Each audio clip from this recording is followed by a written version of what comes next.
Oy, Boljak, pakiulit nga yung bandang una. Kasi parang may narinig ako, kongreso na naman, walang ya.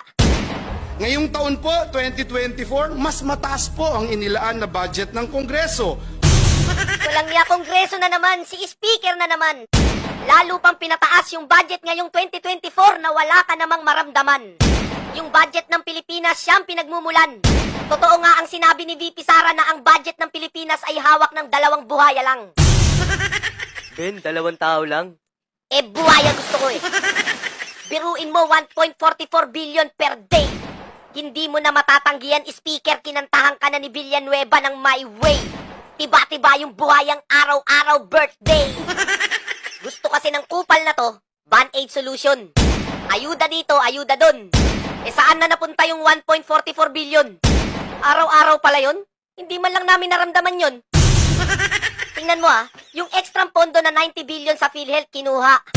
Tapos sa flood control may 1.44 billion kada araw, kinanta ni Villanueva. Tapos may 500 billion na nilaan para sa mahihirap na pamilya. Wala man lang kaming naramdaman miski isa. Lahat ng pera na yan sa napunta, pastilan ka.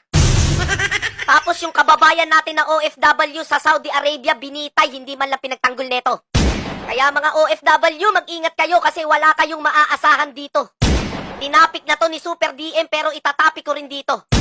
Ipagkumpara nyo kung paano tinulungan ni Pangulong Duterte yung mga OFW kesa sa bobong na to.